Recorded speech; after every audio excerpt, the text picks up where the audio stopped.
టాలీవుడ్లో hot topic Hanuman థియేటర్ల వివాదం. హైదరాబాద్ నగరం మొత్తం మీద కేవలం 4 సింగిల్ స్క్రీన్లు మాత్రమే హనుమాన్కు దక్కడంపై జోరుగా చర్చలు జరుగుతున్నాయి.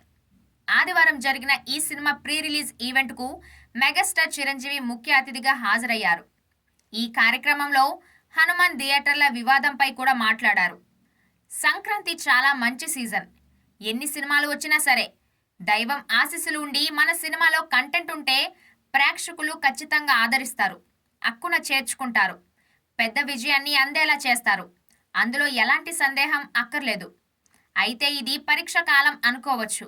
కొన్ని థియేటర్లు అనుకున్న విధంగా మనకు లభించకపోవచ్చు. It's okay. ఈరోజు కాకపోతే రేపు చూస్తారు, రేపు కాకపోతే సెకండ్ షో చూస్తారు, సెకండ్ షో కాకపోతే థర్డ్ షో చూస్తారు. కంటెంట్ బాగుంటే ఎన్నో షో చూసినా మార్కులు పడతాయి అని చిరంజీవి ఈ విషయంపై మాట్లాడారు.